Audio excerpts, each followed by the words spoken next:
Laura, tell me, what is your title? What do you do in the classroom? I am the Title I teacher, so I'm helping students that may be slightly below grade level, trying to get them up to the grade level mark. But you are putting together activities for all students, and I noticed they were very differentiated. Yes, that is the fun part about co-teaching, and so I'll come in and put activities together for everybody. Tell me, how has it worked, since this is your first year working with Latasha in this classroom, co-teaching, how has it worked for you to implement PAX together? It has been wonderful. It has given us a language that we can use with the students so that no matter who is up front talking or leading, everybody knows that we're going to use the same language, the same expectations, we're going to go through the same procedures, and everybody can be very successful that way. I know you knew each other before working together, but you hadn't really worked in a classroom together. No. So what did you have to do to prepare for co-teaching implementation of anything, but including PAX? We had a lot of conversations. We would talk, we would share philosophies, we would take the training and talk about how we would implement it, together. She was very welcoming from the get-go, so I would come in and immediately it was a we thing. We would talk about how we wanted to implement PAX or how we wanted to do instructional strategies throughout the day. So PAX gave us the language to be able to do that, and then the students as well, when they came in, they were able to join right in, and we all had the same language, same basis, same expectations. It's very evident that you really do have a shared classroom when you're in here. And I noticed when I was watching you play the game and do the activities that you really tag team well with one another. Yes. How do you manage that so that you each know what you're doing, or do you each know what you're doing? Well, there is a lot of spontaneity to the two of us, but we're both okay with that. We both like to be spontaneous and fun because you never know what the kids are going to come in like or what's going to be thrown at you during the day. But we do have a lot of conversations before and after, reflecting and planning, making sure that we both feel invested and that we are not stepping on each other's toes. Is it okay if I step in and say this when you're teaching?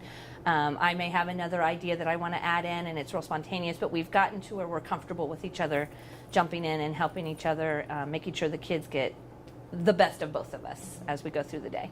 Excellent. So building that relationship. Definitely, yes. Having a good relationship, treating each other with respect and having lots of conversations to see where we are and understanding each other, that has been huge. What's your overall philosophy of PAX and how that works in your setting as a Title I teacher who sees the children for short amounts of time throughout the day?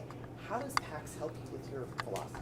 PAX is huge for especially my kids, because my kids a lot of times know that they're a little bit behind, and I want them to feel successful, and I want to give them a very positive experience, and PAX is all about being positive but showing them how they can be successful, showing them exactly how to do it. Here's the steps on how to be successful. Here's the steps on how to be a good learner, how to be a good classmate, how to be a good partner. It helps them to be positive throughout the day because they know what to do, and they can feel good about themselves at the end of the day when they've done that. So, one last question. I know when you began the game with the students, you did a little mini vision with them.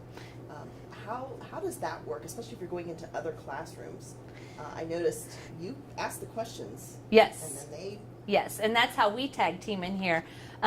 Sometimes I'll do pull out in my own room, and then I'm the one asking the questions there too. It just kind of depends.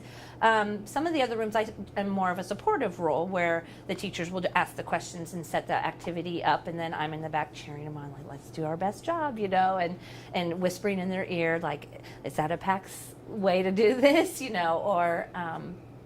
or check yourself, is that what we want to be doing right now? So I can also play that supportive role as well. Excellent. Well, thank you so much for sharing your time with us today. And Absolutely. letting us observe you and watch how the two of you work together to implement PAX. Yes, it's been a lot of fun bonding with these kids with PAX. Thank you. Okay, I need one picture of the two of them standing side by side talking, like maybe they're looking at something. Oh, perfect. Yeah. Like we're planning something or Yeah, something? yeah. And I need, like 20 seconds. Okay. Laura gets inappropriate a lot, I'm sorry. All right. Okay. Hold on, let me check your sound here. Count to 10 for me. You're going to have to not snort while I'm over in this chair, okay? I won't talk. Count to 10. Right now? Yeah. Oh. Right now. Hold on. I don't have white stuff on my list, No, right? you don't. I would told Okay. you a long time ago. All right. 1, 2, Perfect. 3. Heather, I need you to come this way more. I need her to look more natural. She's Oh, like oh. looking off into the hillside. Keep coming, Heather. Okay. This is like dying Now to the right. Go to your right. Come on, be a PAX leader. Come to the right. Okay, look at her as if you're going to be talking to her. Perfect. Yeah, you know what? That is pretty darn good. All right. Okay. How many questions are you asking, Heather? I don't know. Because I 2. want to change shots at some point. We're going to change what? When you get to your last question, will you just I will. I'll just do that? Okay. Can I do that too? And we're going to put that in with her doing her thing. She could snort and I can go like this. All right, ready? Oh, okay. You got it? I think so. Okay. Say it again. What is the short-term impact you've seen in your classroom with PAX? Well, the short-term impact that I've seen with PAX is that this is something that I feel like is ingrained in our students. So they take this with them wherever they go. So they want to do better. They want to feel better. They encourage other students to be better. So Have you seen any big differences in specific children with the use of PAX? yes, it helps those children that really do struggle with understanding expectations or really wanting to comply with the expectations. It really helps them get a little bit more excited and engaged because it's more of a vision that they create. It's their words, it's their actions. So it definitely helps them kind of self-regulate and do that whole, I want to be responsible for me, so I want to be better and do better. So yes, it definitely helps them kind of put it back on themselves, that responsibility back on themselves, and say, I want to be the best student I can be for me. And it also helps those ones that really feel like they are part of the community, so they want to feel like they have a positive impact or positive role. One of the things I noticed as you do a visioning with students, at each transition you covered what the expectations would be and you had the students put it in their words.